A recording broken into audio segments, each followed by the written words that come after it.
When our founding fathers brought forth this nation, they were working very definitely to achieve the advancement of the policy of humanism that was developing in Europe. It centered around the concept of the rights of the human being, that the individual had inalienable rights before God and nature, and that these rights must be recognized on the level of political leadership. As it developed gradually down through the first 50 years of our national existence, it began to appear that freedom was gradually developing into the right to be wrong. In other words, freedom largely became a symbol of doing as we please, without regard for consequences or for the rights of others. Freedom was the inalienable right of the individual to do that which he desired to do. And the problem of a national existence was to develop some form of political structure which would enable each individual to be a rugged individualist. Now, this was difficult. In fact, it has never been solved. And we observe around us today the results of numerous efforts on the parts of nations, especially smaller nations, to escape from bondage to major powers, the gradual disintegration of colonial empires. And in almost every instance, the newly liberated community turned upon itself and abused its own privileges. When we come into the life of the individual, we have the same general situation. There is scarcely anything that anyone can do today that someone else will not object to. To be different is to be wrong. And to differ from a personal opinion of someone else is to be open to all types of ridicule and persecution. The idea has gradually developed that we were born into this world to do exactly as we pleased, and that anyone who interfered with this is a tyrant. Nature and experience both demonstrate that this concept is wrong. But unless the individual is able to discipline himself, he must be disciplined by someone else, or the structure of his communities will fall apart. So today, where there is very little incentive for self-discipline in the popular ways of doing things, it is necessary for us to take over this situation as persons and recognize that we must enforce certain rules in our own conduct. We must think through the problems of our own existence. We must plan. We must organize resources. We must live within capacities and abilities, or we will be in trouble forever. To meet this challenge, we have to begin with perhaps the most common unit, and that is the family. We know that today children are ever less willing to follow parental guidance. They consider their forebears to be obsolete.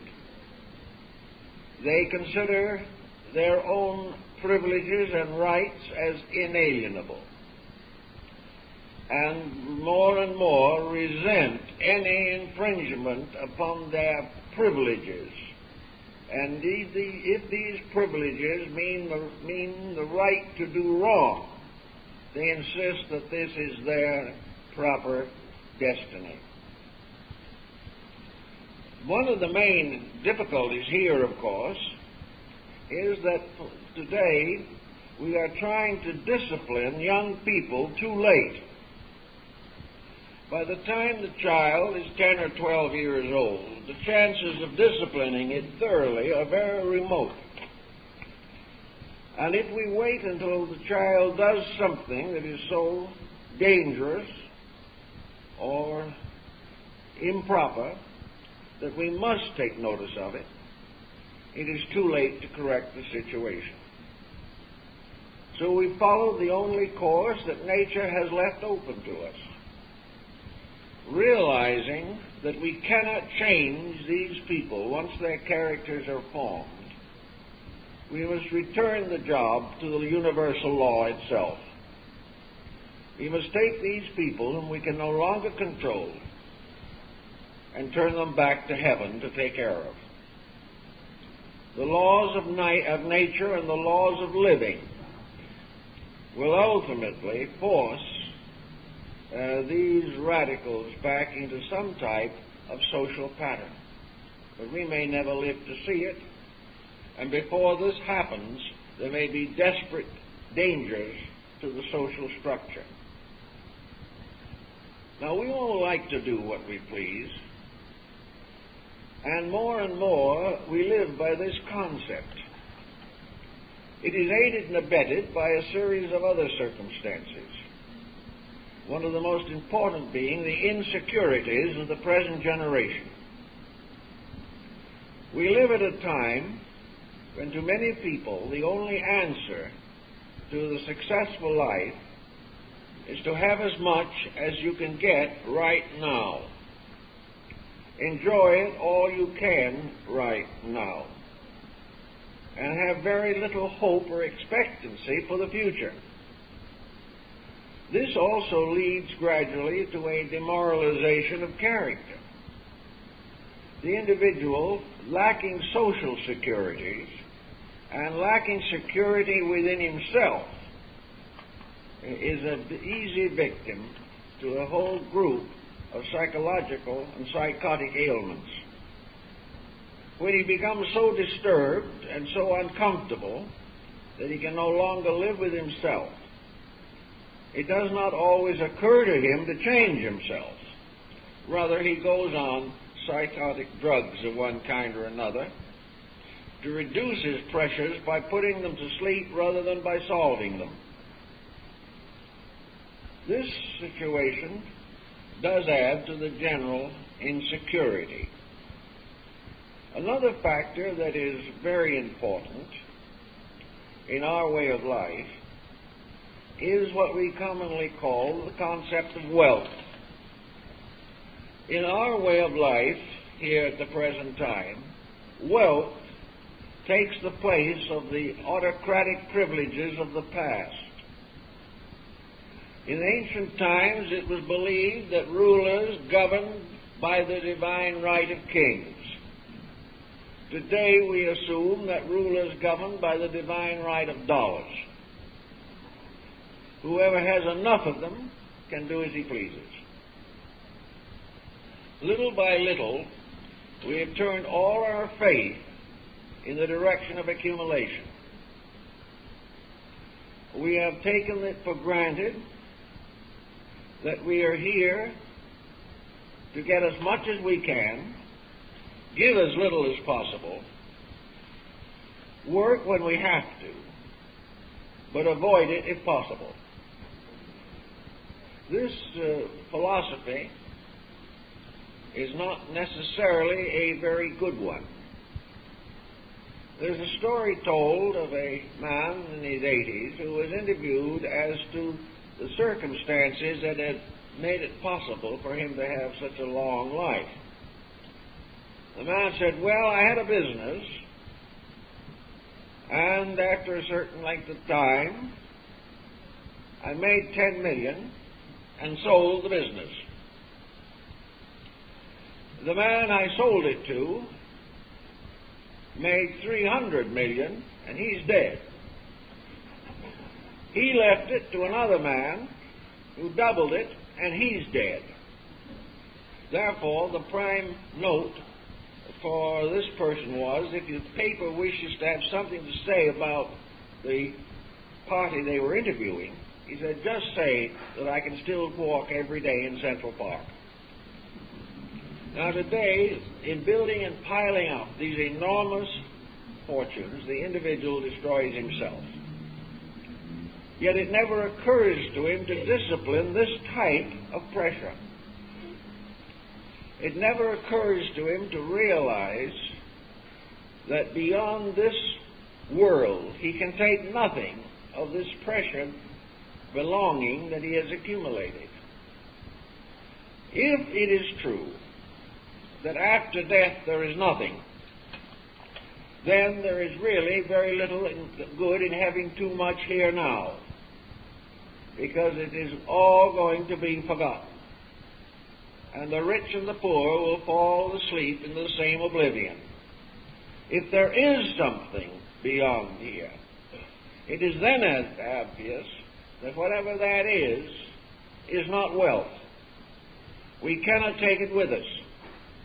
No matter what philosophy we follow, it ends, as far as possessions are concerned, when we depart here from this place. Under such conditions, why this mad traffic for wealth? Why this tremendous willingness to sacrifice everything, drench the world in blood, try to satisfy the ambitions of individuals of uncertain integrity, when it all ends in darkness? The whole philosophy is wrong, and therefore, in an effort to maintain a false goal, we have frustrated the natural right of the individual to be happy. In order to be happy, it is necessary to be disciplined. Socrates pointed out very clearly that the great rule of life is, in nothing too much, in all things only enough. To possess too much is to be a slave to possession. To lack the necessity is to be a slave to privation. To have enough is to free the life from all the stress and strain of unreasonable attitudes and actions, and liberate the mind for the contemplations of values above the level of wealth. Now, a great many modern thinkers are trying to solve this problem of wealth. They believe that if we could solve that, we would be in a position to build a utopian culture. Unfortunately, that does not necessarily follow. Wealth is a symbol of a basic attitude. And if currency or investments, stocks and bonds were all suddenly removed, we would then gradually and inevitably develop a new theory of wealth. Because to us, wealth is power. And to possess that which gives privilege is the most important thing in life. There seems to be this trait in human nature: the willingness of the individual to die for the things that he wants in order to live well. This type of frustration is always difficult. To begin a political society that can survive, we have to begin to think in a different way. We have to decide in ourselves what constitutes a good life. What are the privileges that freedom bestows? One of the most important privileges is the privilege of being right. In the past, there were all kinds of laws and rules that made it difficult for us to be right. Our ancestors came to this country to escape tyrannies that prevented them from having normal and reasonable self-expressions. They wanted to escape tyranny and slavery and serfdom. They wanted the right to be a person. They wanted the right to live as individuals.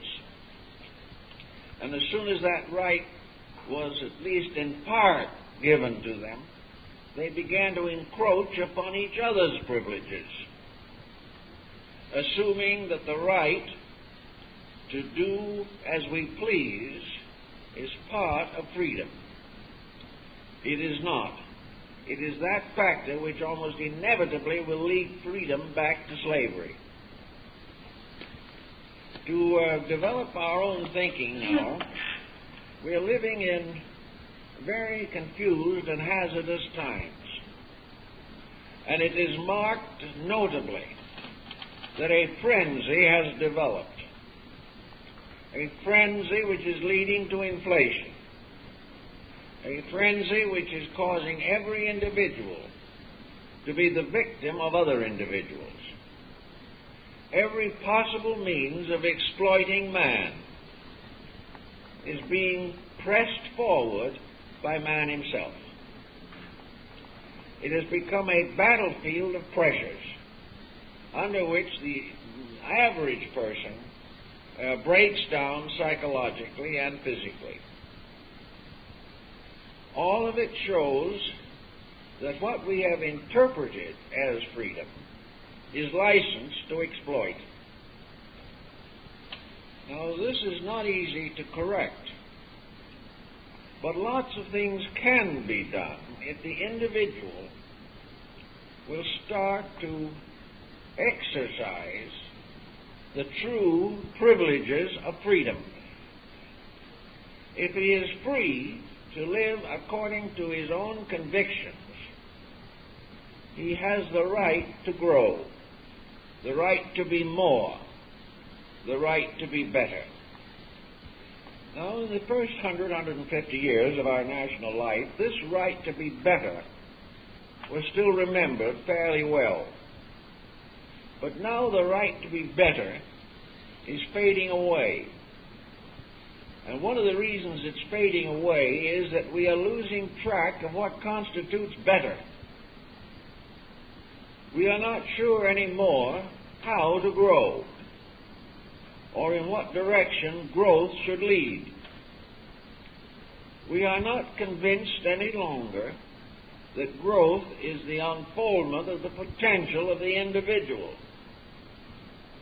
One of the things that is inhibiting this factor, which our ancestors were more aware of, has been the gradual decline of the religious leadership of older days.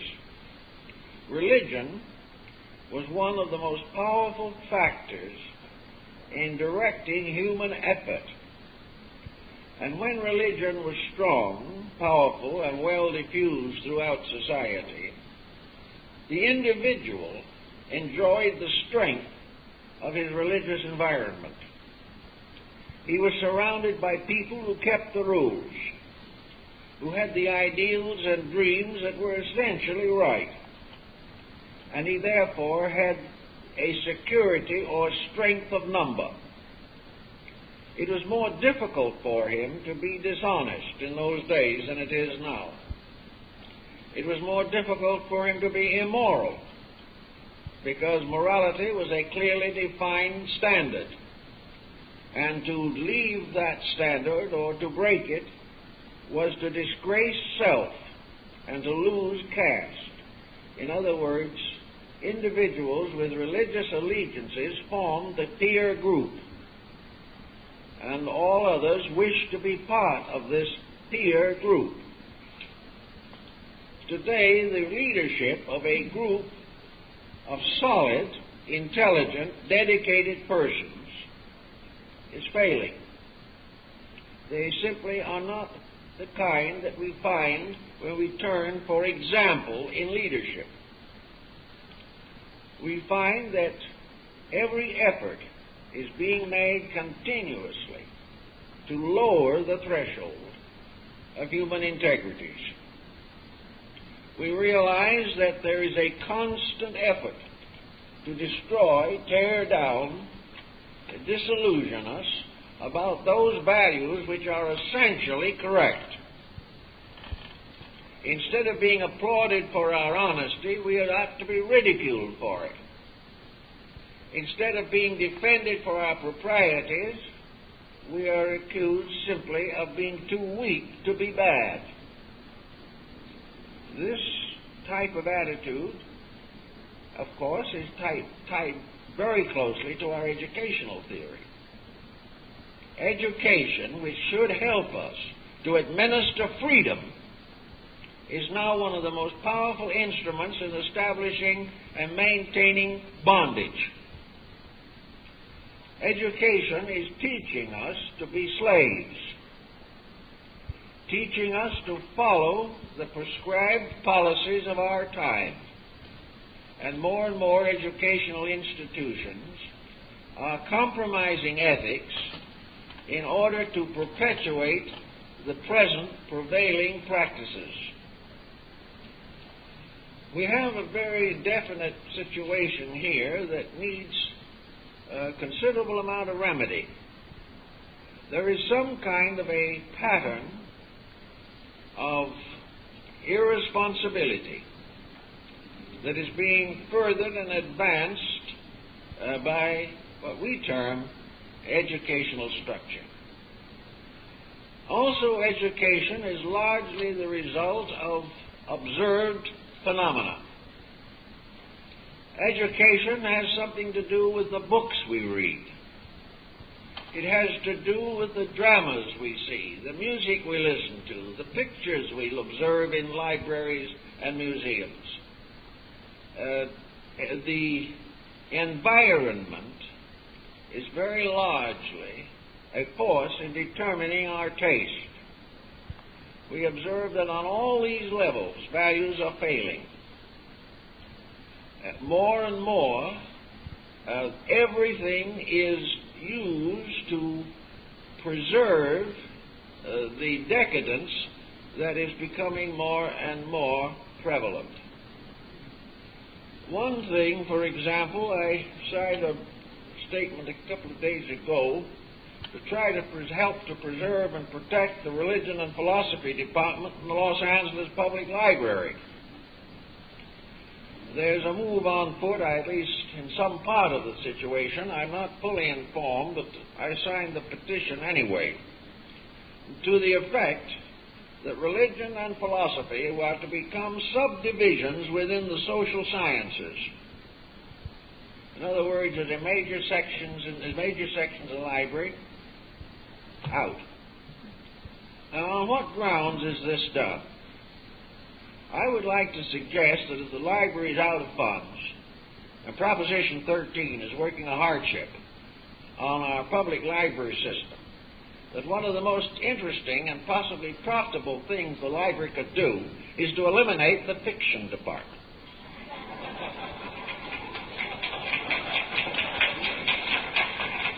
Actually, the fiction department is at variance with the basic principles of libraries. We could not look back on the Serapeum or the Brochium in Alexandria and get very much excited over its fiction departments. It didn't have any. The great libraries of Europe were all founded before there was fiction. The great collections of books were collected for one purpose only, the preservation of knowledge. And today, the publishers are deluging us with books that contribute to nothing, that merely represent emotional reading, that are oriented to a moral standard far too low, are dealing with scandal, gossip, and all kinds of social prejudices and conceits. And the community is paying to have these precious volumes encased in the library. If you want fiction, it is available in paperback. Nearly anyone can afford it who wants it.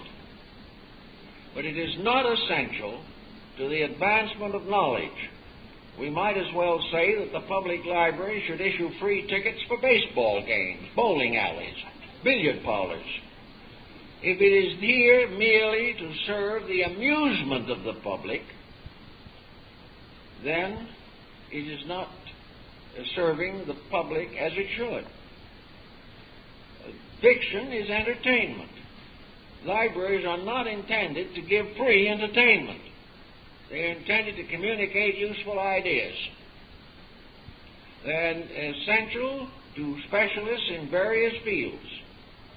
But if by some chance the specialists in modern fiction are somewhat deprived, I think they will recover.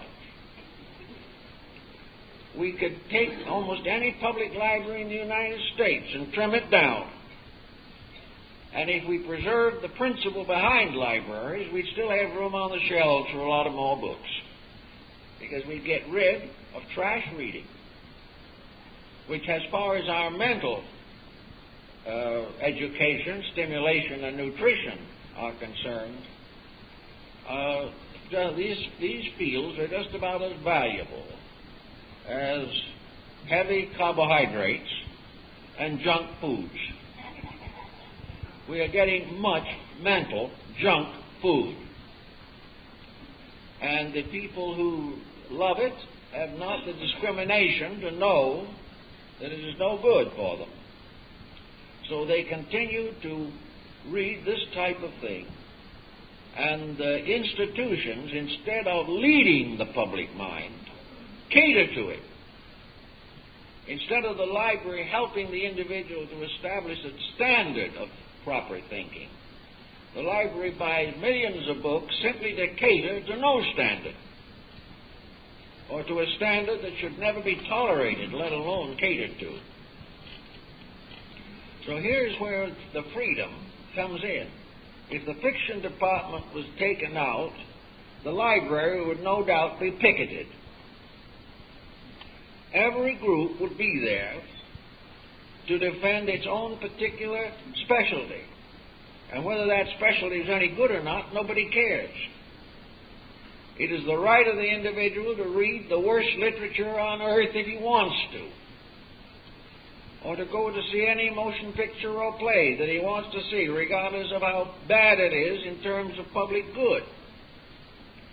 So this is where we are in bondage to a concept of freedom that is basically wrong. In order to correct this situation, we have to realize that we head into a tremendous economic structure, a structure that is getting richer every moment by catering to the bad taste of people. As long as the individual prefers to buy that which is not good, he will not get anything better. The only way that this problem can be really solved is by the individual or the collective group, which we call the citizenry, interprets freedom as the right to stand up for principles. This is very important. If we use our freedom to demand that which is best for all concerned, or use our freedom to discriminate and to protect our own children and their children from compromise and corruption, if we use our freedoms correctly, we can have what we need. Because even the hopelessly involved, financially minded person will give the public what it wants. But the problem of leadership is to prepare the public to want what it needs. This situation is coming home to all of us more and more. It's coming home to us in this gasoline emergency. It is coming to us in the problems of energy. It is coming to us in the problem of treaties in Vienna. It is coming to us in revolutions all over the earth. The individual must either side with that which is secure, right, and proper, and stand ready to protect it, or we will all slowly drift together from one emergency to another. We can't go along without some facts and values. If we go back to the natural world in which we live, and which, of course, is the basic textbook for most thoughtful persons, we observe that nature does bestow a great deal of freedom. Nature more or less creates an adequate environment, but it is a controlled environment. It adjusts creatures to this environment, both in terms of their structures and in terms of their numbers. Nature has an interrelating system by means of which gradually two situations arise. Survival depends upon, first, strength. And as the strength pattern is gradually overgrown or outgrown, then the second factor of survival comes in, and that is judgment, wisdom. All creatures must survive because they are strong enough to survive, or they are wise enough to survive. Those which break this rule, or these rules, suffer as a consequence. In nature, that which is not strong enough physically to meet the challenge of environment perishes. And in this way, nature preserves almost indefinitely the vitality strain of practically every living creature. Only the best survives. Only the best reproduce or perpetuate. And by this means, nature, by pressing upon the environment, is able to regulate or protect the survival of the species itself. The second thing that nature tells us is that every form of life, in order to survive, has to learn. Now, it's interesting that the most basic learning which we find in nature is silent learning. Learning is not read out of books by birds and bugs. Learning is almost all through example. I remember old Chief Seaton, in his nature stories, told so many tales of how nature teaches, how the little one is forever observing the way with which its adults, parents, meet the facts of life. The parents regulate, and when they have brought the young to maturity, they then demand that young person to stand on its own feet. The bird casts the little one out of the nest. It will not allow spoilage. Nature is forever telling the young creature, follow the example of the parent. Obey instinctively and inevitably. When the parent crouches down, crouch down. When the parent rushes into a thicket, rush in with it. Because all you have to do is decide you're going to disobey, and in a few minutes you'll be dead. Now, this is a harsh way of learning, but it is very adequate. And for millions of years, nature maintained the balance of species until the human being, who was like Bottom in the Midsummer Night's Dream, slow of learning, upset the entire situation. It is the human being who has very largely demoralized every other kingdom of nature on this planet.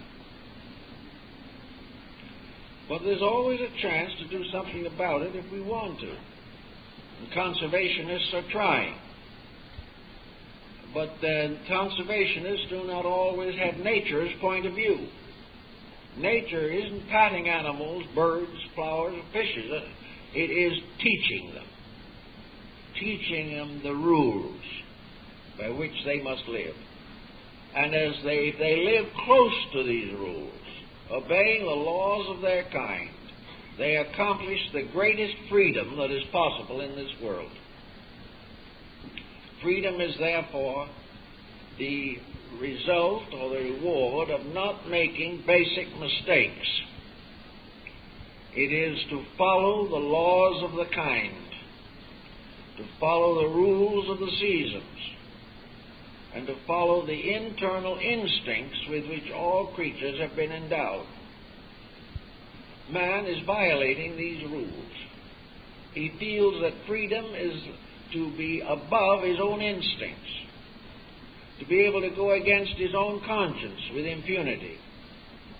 The mysterious little voice that teaches the bird and the little animal comes to man apparently in the form of conscience, a realization that the individual is breaking the rule.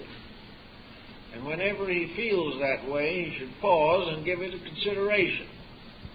And he shouldn't allow his mental attitudes to rationalize him into believing that he can break conscience with impunity. The recent visit of Pope John Paul to Poland has been a very interesting experience.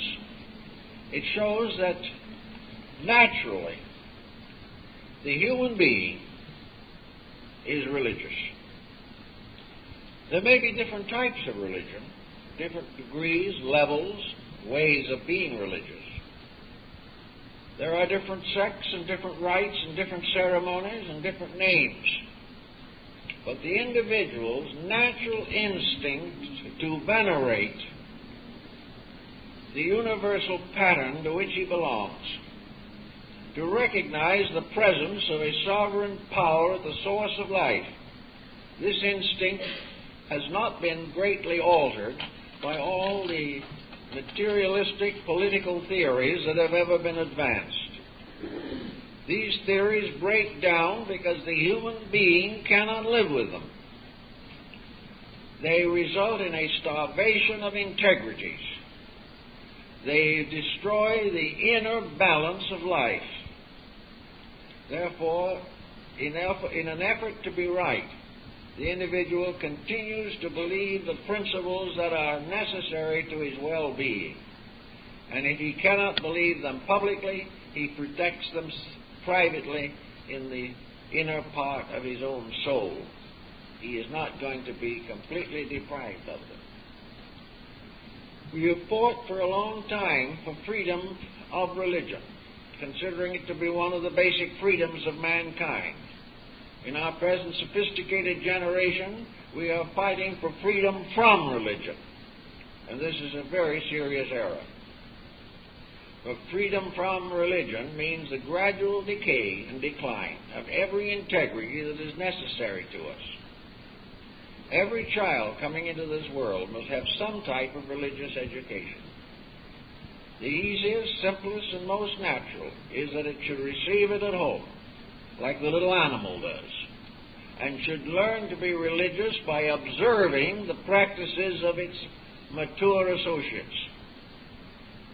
Religion begins by parental indoctrination of the young, and is a heavy responsibility upon the parent, because many parents are religious, but are not necessarily on a level of religion that can safely be communicated. It is very important that when a parent communicates religion, that he leaves his biases, his prejudices, and his intolerances out of it. And he can't do this in most cases. religion to most individuals today means to follow the exact beliefs of those who have gone before. It does not mean a personal, voluntary commitment to a power beyond ourselves. It is absorbed into memberships and creeds and sects and isms of one kind or another. Our search for freedom also has to gain us a freedom from the consequences of freedom. One of these is debt. Today, we are very heavily in debt. Nations are in debt. Governments are in debt. Organizations are in debt. As one man said not long ago, we are a generation of people living on the interest from our own debts. We continue to borrow and borrow and on the debt. We are not living within a practical pattern of economy. We are being, however, tempted. We are being incited into extravagance which we should have the strength to resist.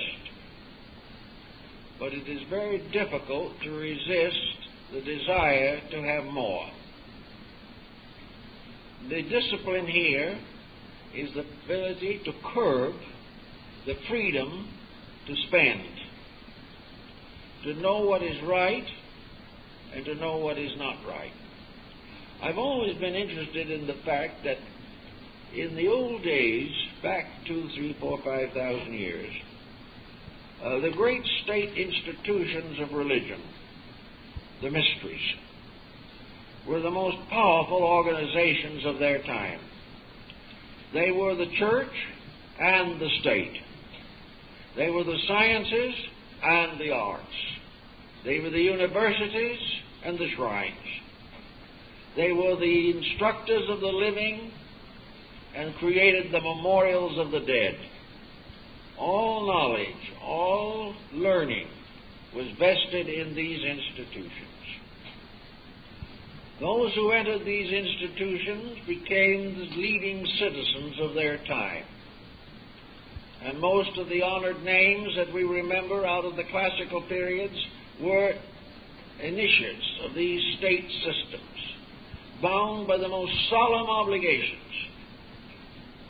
There is no doubt in the world that many of the metaphysical disciplines that we have today were known to these people. And among these disciplines, self-discipline and the cultivation of internal extra-faculty perceptions were part of the curriculum.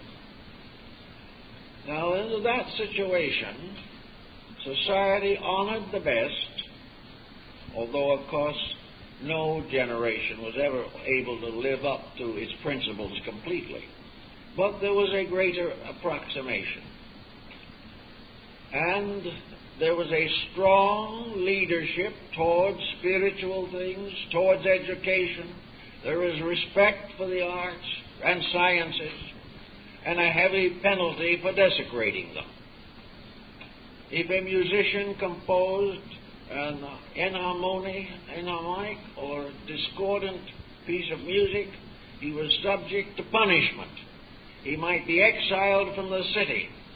He might lose his citizenship if his music could, by any excuse or conception, contribute to the detriment of society. The same was true of architecture, of painting. Physicians made no charges. Lawyers made no charges. These things were all part of a great system of ethics. Now we can say to ourselves, what a pity it is that such a system faded away, destroyed by the rising ambitions of individuals who corrupted, destroyed, and desecrated the shrines of ancient learning. But apparently this was part of the divine plan of things. And if we think a moment, I think we can understand why it was part of the divine plan. It was because, like a child growing up, there had to come a time when we stood on our own feet. The home might be likened to one of these mystery temples. Here the small child learns to adjust itself to the physical world in which it lives. The home was responsible for the education of the child, for the disciplining of it. The home protected its physical needs and, to a large measure, its psychological needs. But after the child has grown up, if the family continues to dominate it, then we are apt to have corruption and tyranny. We are apt to have relatives who step in. So the time comes when the individual steps out on his own. Now, in the history of civilization, the decline of the mysteries, which was never complete. There have always been some secret organizations survive. But in general, the decline of the mysteries occurred in order that the individual could develop the personal strength to regulate his own destiny. It was done because he had to gradually take hold of his own integrities. He could not be good because somebody put a gun to the back of his neck. He had to be right because right was right. He had to control himself from within himself and develop those virtues through his own insights which had previously been supplied in form of parental or environmental protection. So out of this came gradually a new order of learning, a learning in which the individual became the master of his own destiny, the type of learning that resulted gradually in the rise of humanism, the rise of the right of the individual. The individual had to provide for his own needs, had to gain the insights necessary to protect his own character, and had to apply from his own wisdom the rules and laws which had previously been administered by the mystery institutions. Our own national existence is a case in point.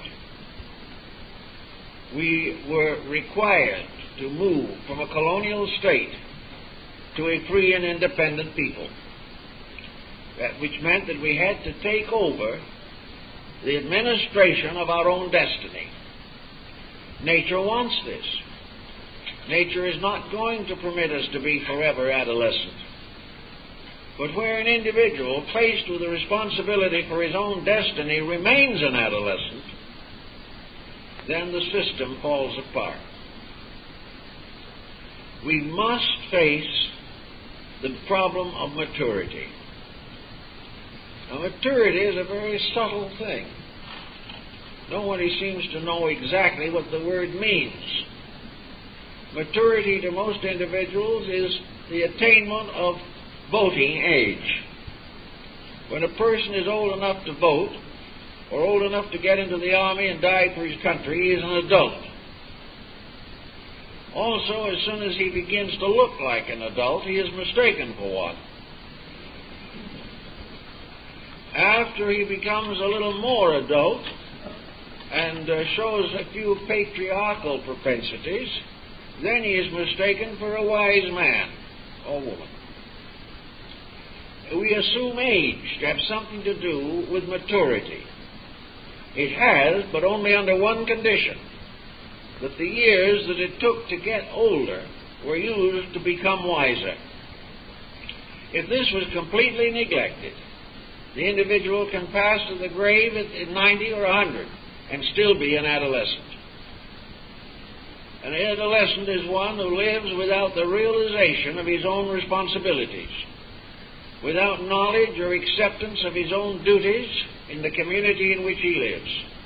And the most adolescent of all is the one who thinks he's here merely to get what he can.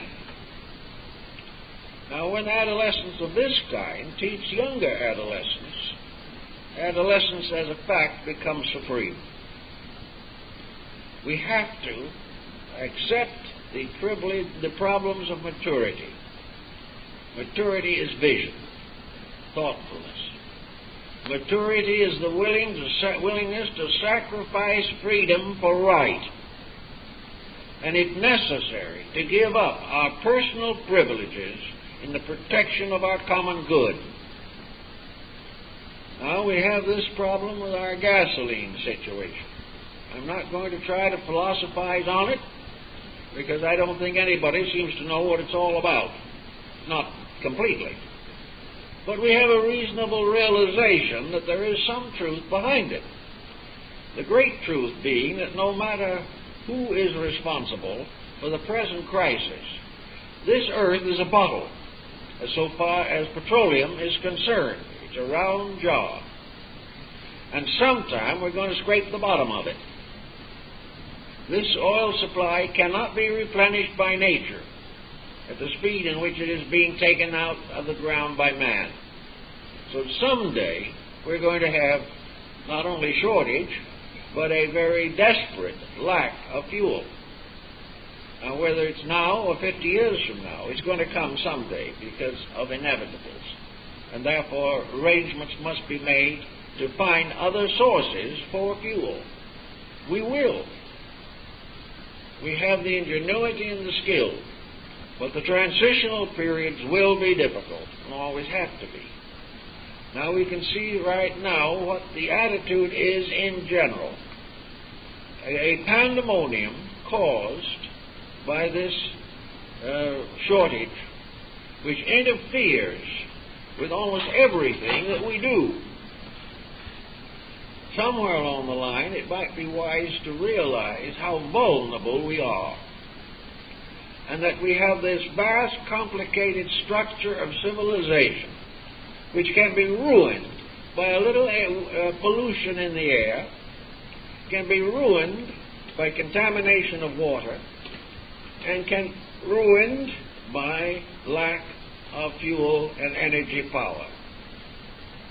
We have this tremendously vulnerable thing that we have built higher and higher, and our entire survival depends upon insecure factors. The answer, of course, has to be that we will adjust as graciously as possible to the needs of the time. We will have to begin to recognize that this program of expansion and exploitation cannot go on forever. The sooner we stop it, the less painful it will be.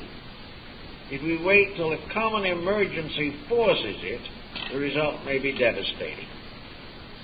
Self-discipline, right here now, is one of the factors. Self-discipline against the impulse to profit from emergencies. Self-discipline to prevent us from trying to dominate a situation and take that which belongs to someone else. Self-discipline in the moderate use of whatever we have, so that its values and virtues can be expanded as long as possible. The constant removal of values, this constant destruction of ordinary implements, of ordinary commodities, the commodity that is created to wear out as soon as possible. All these things are basically destroying our natural resources. So the person has a right to live as nearly adequately as possible. But above adequacy, he must begin to discipline.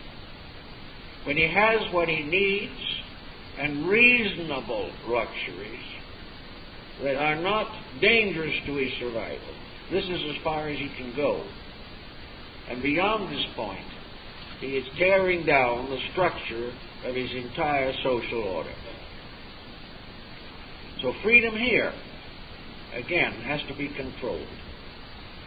Freedom to do as you please must mean that we please to do what is right. And in small things, we can all practice this, even though we are not able, perhaps, to immediately change governmental patterns. Confucius died of a broken heart in China, and among his last words were that he found no prince who would accept his teaching and live by it.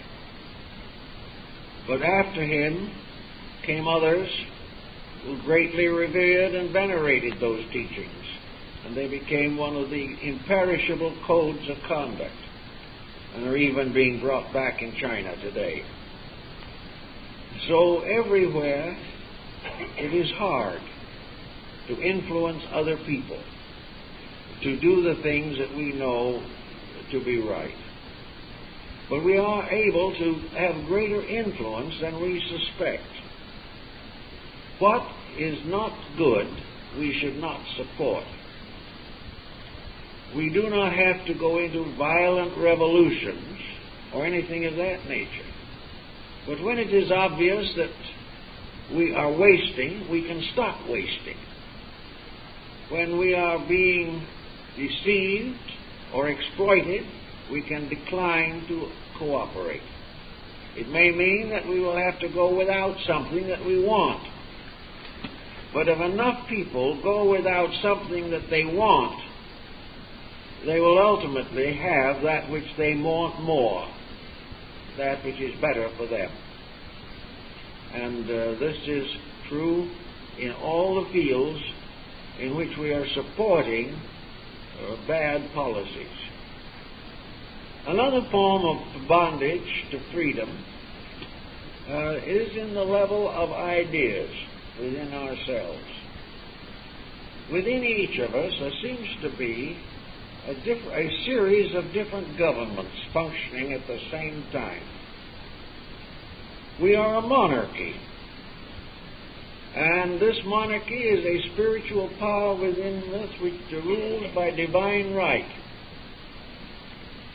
We are an oligarchy in which various functions of the body become the rulers of it. And these various functions, like communities within a state, have a certain autonomy. And in oligarchy in our bodies, the higher faculties of the body, the higher structural systems of the body, become the lawful leaders, so that the body is governed by its own aristocracy, and that is oligarchy. The body is also ruled to a certain degree by a theocratic system. The king is also the high priest. The theocratic system is that the power within man be regarded not only as a great life and energy principle, but as a divine being. And under this divine being, the king emperor becomes the theocratic ruler. We are also a democracy.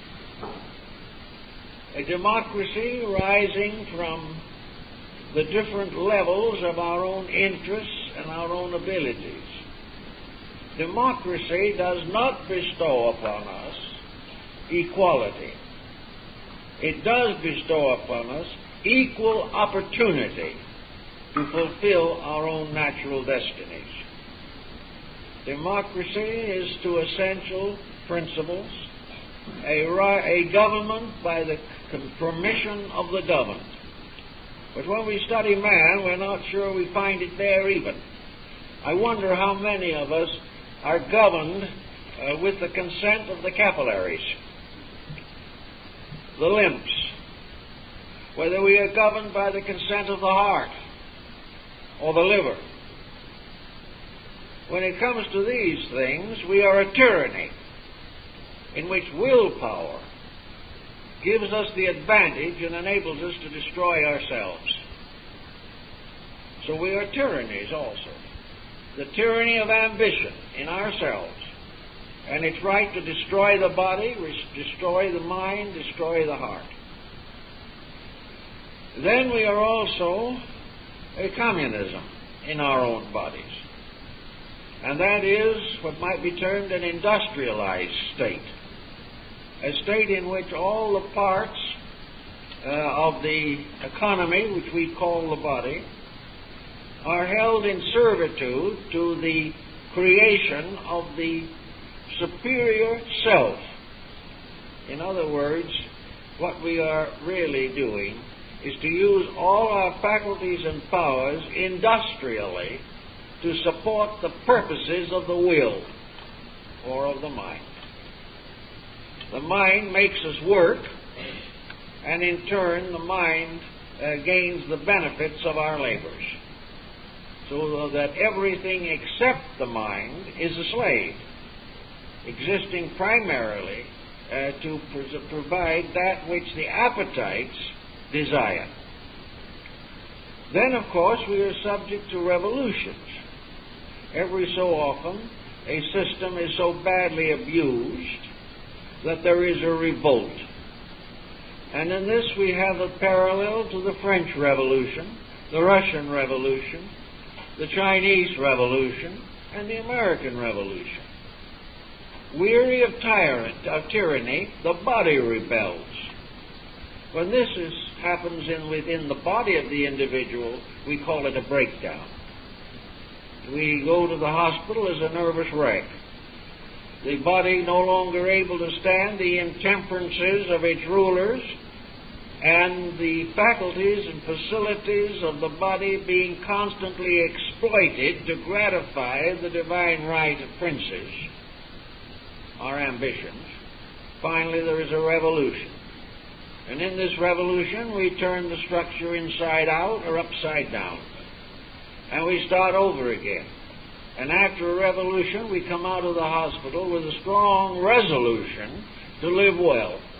And in 3 months, completely forget it. Now, we also have a socialism. And socialism in the body is that the body should produce all that is necessary, and that this necessity should be distributed throughout all the parts of the body, so that nothing is lacking that is necessary. And above a certain point, all production by the individual parts should be pooled or made into an available reservoir for the advancement of culture. In other words, there should be a limit upon the industrial expansion of the individual or his institutions. He should do a certain amount, and the overage should all go into a common fund for the common good. There is a single taxer and a mugwump in each one of us, all hard at work doing something. And then every once in a while there comes along something that is pure anarchy. And anarchy is the rebellion of the individual against his own needs. And anarchy is what the individual says, I shall do as I please regardless of what it costs. It may destroy health, it may break home, it may alienate children, it may destroy the country, but I shall do what I please. And what do I please to do? I please to run other people. I want to use all my resources to dominate someone else. This individual is going to find his anarchy falls apart, because in the last analysis, the only person he can ever actually dominate is himself. When he tries outside of himself, there's a revolution. Now, revolution has been the pet way in which human beings have tried to grow for a long time. And one of the things that you look back over history and you realize that in many instances, revolutions have been so unnecessary. Nearly everything that a revolution accomplishes would have occurred of its own accord within 50 to 100 years because of the inevitable motion of civilization itself. The tyrannies which we rise against would have ironed themselves out. Not right immediately, but in the course of time. Growth would have overcome. But instead of having revolution as a means of change, We're gradually going to be taught that we can't afford them. Now, it used to be that we couldn't afford them for moral reasons. But then morality fell apart, and then something else came along. Now we can't afford them because we haven't the energy resources to sustain them. In the future, revolutions are going to take more petroleum than we have. They're going to take more of other things. We're going to devastate and destroy the crops. We're going to make our land unsuitable for tillage for centuries. Little by little, the revolution theory is destroying itself. It is a monster like the serpent of old that swallows its own tail. Instead of that, we must have the next step, and the only positive step, and that is not revolution, but revelation. We must begin to understand. In order to understand, we have to plan some way of creating within ourselves the capacity to understand. We can get it in various ways. One way we can get it is by simply reading history. We can see what has happened to those who didn't understand. And as we find in reading Gibbon's Decline and Fall of the Roman Empire, which most people really should read, I strongly advise it, because it is the nearest thing to an absolute parallel to our present situation. It is exactly the same in principle. The Roman Empire fell for the same reason that we are trying valiantly to destroy our own way of life. But we can, from learning, perhaps from Spengler's Decline of the West, or other good texts that are coming out now, realize our mistakes. We can realize that it is not going to be through violence and not through dependence upon political reform changes are going to come. They're going to come by the individual becoming more enlightened. In order to have an enlightened government, you must have enlightened people who not only are enlightened enough to elect a good government, but are enlightened enough to be good governors when they are elected. You can't just drift this situation. So the problem of revelation comes through the individual waking up. Revelation is an awakening. It is a becoming aware. It is beginning to see into things instead of their surfaces only. It is the beginning of a responsible relationship with existence. Revelation shows us what is expected, what is demanded, and what is inevitable in a universe governed by absolute law. But revelation shows that this law is not only legistic, it is also very deeply, emotionally constructive. Law is not only a legal code, but it is a basic relationship based upon love of God and love of our fellow men. So love is part of law. And without love, law can never be fulfilled. But without law, love can never be brought to fruition. These things are related. And it is only self-discipline that keeps us in harmony with law, and it is also self-discipline that perfects love. These things are intimately interrelated. So in this search for the solution, we have to begin with the problem of our own nature. We've had a stream of dictators lately that have drenched the earth with blood. And these dictators have nearly always been usurpers of some kind. They are people that have risen up to, in many cases probably, to accomplish what they believe to be a useful change in society. Napoleon was one of those who had a divinity complex. He believed that God had appointed him to save the world. There is no doubt in the world that Mussolini had the same type of attitude, and so did Hitler. They were strangely imbalanced mystics who felt in some way the pressure of a destiny.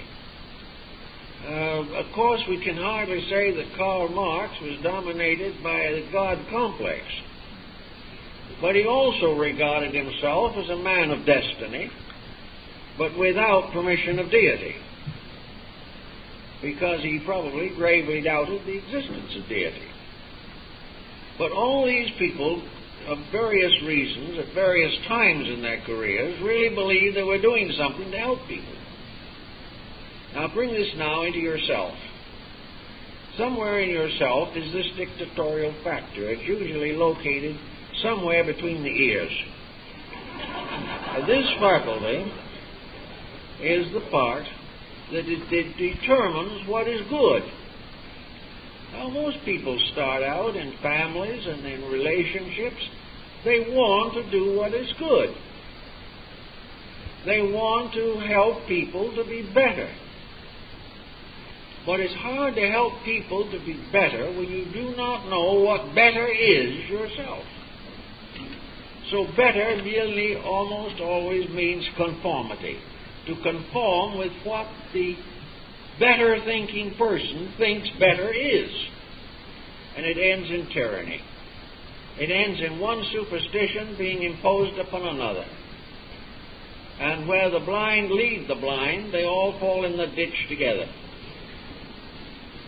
So to work with this tyranny that is within ourselves, we have to educate it. Nearly all the dictators have been badly educated. They've had very little experience with value. An individual who is educated but locked within his own attitudes can be in the same condition.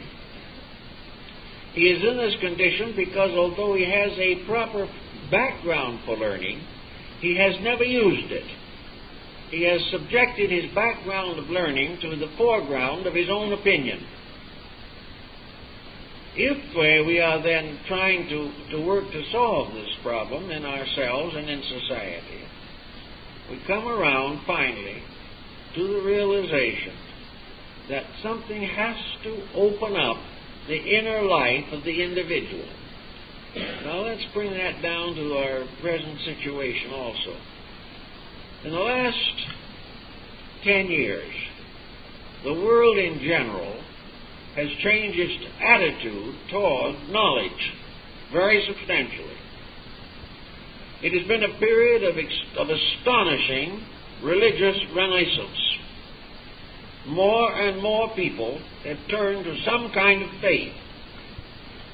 25 years ago, religion was regarded as little better than a superstition. Today, religion is spreading in every part of the world because revolutions are beginning to add up to revelations. The individual and the collective together must realize that violence is no solution, but that the answer to all problems lies in the recognition of the spiritual foundation of society. One of the reasons, perhaps, that we have had some new attitudes on these things has been the importation of other religions from other parts of the world. We've at last come to the realization that no one religion is the only one, and that from other religions we can learn much, but at the same time can stay with our own if we so desire. It doesn't mean that we have to be a traitor to one belief in order to join another. This influx of foreign religions has brought with it a strong mystical overtone. For most of these faiths are far more mystical than ours at the present time. Another situation has developed that is important, and that is that science, having become practically at the end of its resources as far as further explorations are concerned, has begun finally to systematically examine the internal life of the human being. Science is now beginning to work with the extrasensory perception bands. It is working with all kinds of man's internal experience phenomena, and is beginning to recognize that until it understands man's mystical constitution, it can never produce a truly workable psychotherapy. We will never have a true psychology until the individual is able to explore and classify the internal phenomena of his own consciousness. Now, ulterior motive creeps in on this also. Some of this research is now being intended primarily for exploitation.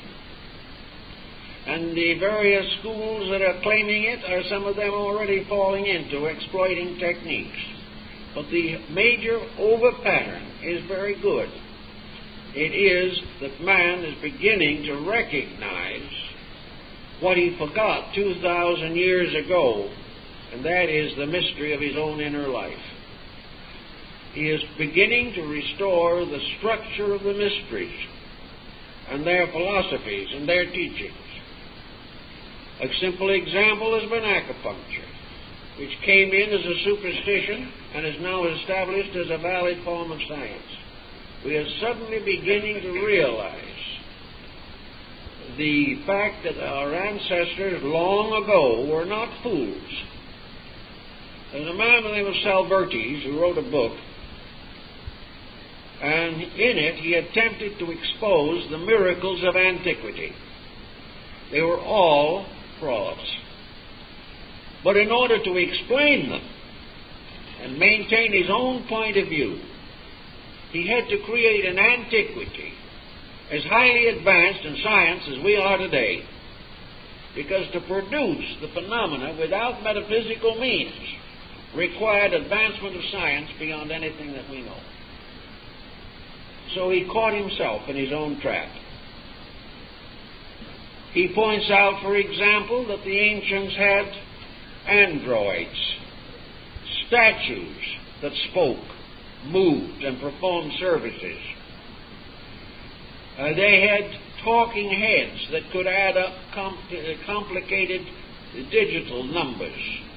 In other words, they had a primary computer, long before we believed there were such things. One of the early kings of Rome, who lived more than 1000 B.C., was killed by an electrical experiment in his own laboratory. These people knew drugs. They knew all the drugs that we now use in psychotherapy. They had all kinds of magnetic and electric devices. And in order to prove his point, he made the ancients so smart that we never will catch up with them. But the point that is perhaps valid from both points of view is that in those days, all of this knowledge was concentrated in a group of persons who were able to direct it for the common good and prevent its misuse by oaths and obligations. So that during that entire period of time, there is no evidence that the sciences of antiquity were exploited in the same degree that modern sciences are exploited today. It is again a question of the individual gradually making the changes in himself that are necessary.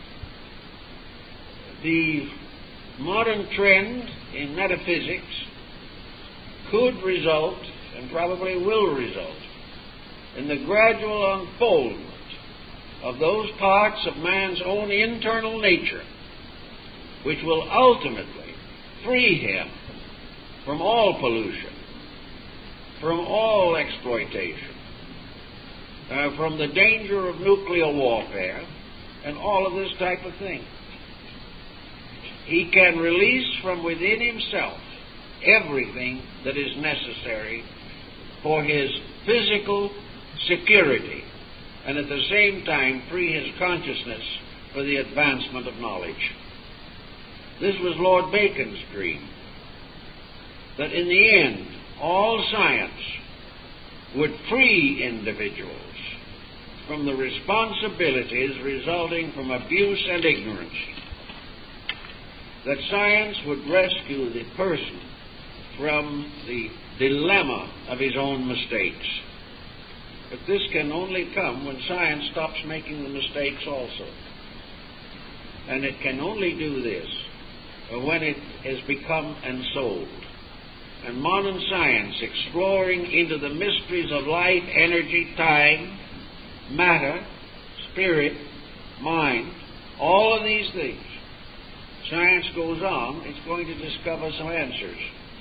And as it discovers these, it will begin to regain what it had in the beginning, the realization that all science is a science of understanding the nature and function of deity. When this time comes and these things are seen in this way, we will be able to accomplish much more than we have ever accomplished before. And the first step that we probably should begin to take is to realize what is intended, and whether it is in this present embodiment or in some future life, each of us has to be part of this great plan of human regeneration. And in order to do it, we can start now on the process of disciplining our faculties and gaining the freedom that comes from being free from our own mistakes. When we do this, we will have a very much better time. And we will find that there is no end in sight that will block the universe or destroy it, because all of its true values are immortal and indestructible. And only thing that we can destroy in the long run is ignorance. We can only destroy destructiveness itself. And out of that will come the answers to the things we want. And when that time comes, and we are citizens of a better world, it will be necessary for us to be better citizens. For we cannot administer the fairness, the equality, the integrity that is gradually unfolding through humanity unless as individuals we can stand firm for principles at all times and become worthy of the securities that we hope to attain. Well, that's all for the morning, folks.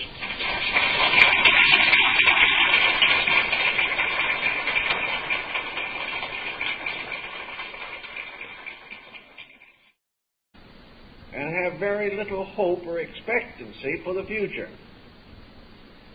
This also leads gradually to a demoralization of character.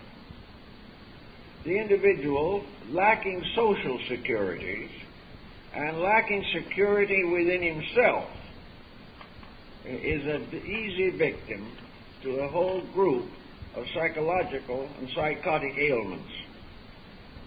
When he becomes so disturbed and so uncomfortable that he can no longer live with himself, it does not always occur to him to change himself. Rather, he goes on psychotic drugs of one kind or another to reduce his pressures by putting them to sleep rather than by solving them. This situation does add to the general insecurity. Another factor that is very important in our way of life is what we commonly call the concept of wealth. In our way of life here at the present time, wealth takes the place of the autocratic privileges of the past. In ancient times, it was believed that rulers governed by the divine right of kings. Today, we assume that rulers govern by the divine right of dollars. Whoever has enough of them can do as he pleases. Little by little, we have turned all our faith in the direction of accumulation. We have taken it for granted that we are here to get as much as we can, give as little as possible, work when we have to, but avoid it if possible. This philosophy is not necessarily a very good one. There's a story told of a man in his 80s who was interviewed as to the circumstances that had made it possible for him to have such a long life. The man said, "Well, I had a business, their own privileges and rights as inalienable, and more resent any infringement upon their privileges.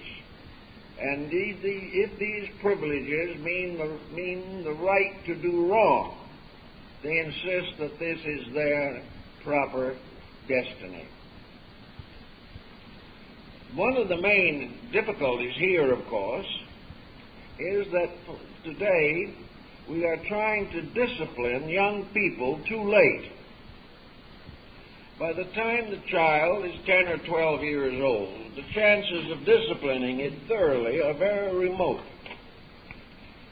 And if we wait until the child does something that is so dangerous or improper that we must take notice of it, it is too late to correct the situation. So we follow the only course that nature has left open to us, realizing that we cannot change these people once their characters are formed. We must return the job to the universal law itself. We must take these people whom we can no longer control and turn them back to heaven to take care of.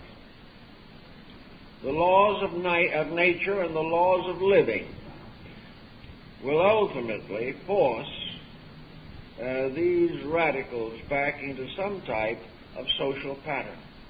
But we may never live to see it, and before this happens, there may be desperate dangers to the social structure.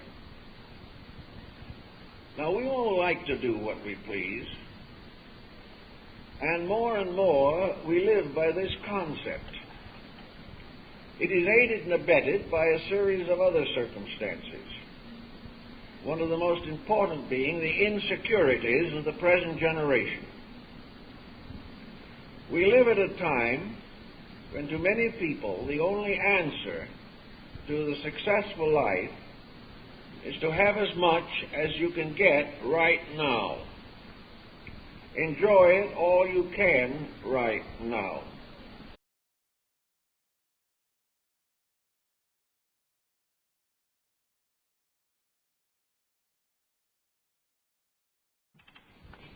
When our founding fathers brought forth this nation, they were working very definitely to achieve the advancement of the policy of humanism that was developing in Europe.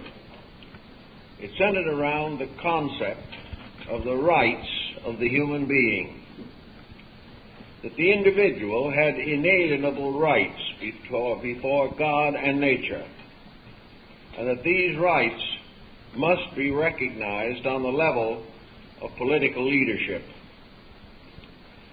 As it developed gradually down through the first 50 years of our national existence, it began to appear that freedom was gradually developing into the right to be wrong. In other words, freedom largely became a symbol of doing as we please, without regard for consequences or for the rights of others. Freedom was the inalienable right of the individual to do that which he desired to do. And the problem of a national existence was to develop some form of political structure which would enable each individual to be a rugged individualist. Now, this was difficult. In fact, it has never been solved. And we observe around us today the results of numerous efforts on the parts of nations, especially smaller nations, to escape from bondage to major powers, the gradual disintegration of colonial empires, and in almost every instance, the newly liberated community turned upon itself and abused its own privileges. When we come into the life of the individual, we have the same general situation. And after a certain length of time, I made 10 million and sold the business. The man I sold it to made 300 million and he's dead. He left it to another man who doubled it and he's dead. Therefore, the prime note for this person was, if the paper wishes to have something to say about the party they were interviewing, he said, just say that I can still walk every day in Central Park. Now today, in building and piling up these enormous fortunes, the individual destroys himself. Yet it never occurs to him to discipline this type of pressure. It never occurs to him to realize that beyond this world he can take nothing of this precious belonging that he has accumulated. If it is true that after death there is nothing, then there is really very little good in having too much here now, because it is all going to be forgotten. And the rich and the poor will fall asleep in the same oblivion. If there is something beyond here, it is then obvious that whatever that is not wealth. We cannot take it with us. No matter what philosophy we follow, it ends, as far as possessions are concerned, when we depart here from this place. Under such conditions, why this mad traffic for wealth? Why this tremendous willingness to sacrifice everything, drench the world in blood, try to satisfy the ambitions of individuals of uncertain integrity, when it all ends in darkness? The whole philosophy is wrong, and therefore, in an effort to nation, there is scarcely anything that anyone can do today that someone else will not object to. To be different is to be wrong, and to differ from a personal opinion of someone else is to be open to all types of ridicule and persecution. The idea has gradually developed that we were born into this world to do exactly as we pleased, and that anyone who interfered with this is a tyrant. Nature and experience both demonstrate that this concept is wrong. But unless the individual is able to discipline himself, he must be disciplined by someone else, or the structure of his communities will fall apart. So today, where there is very little incentive for self-discipline in the popular ways of doing things, it is necessary for us to take over this situation as persons and recognize that we must enforce certain rules in our own conduct. We must think through the problems of our own existence. We must plan. We must organize resources. We must live within capacities and abilities, or we will be in trouble forever. To meet this challenge, we have to begin with perhaps the most common unit, and that is the family. We know that today children are ever less willing to follow parental guidance. They consider their forebears to be obsolete. They consider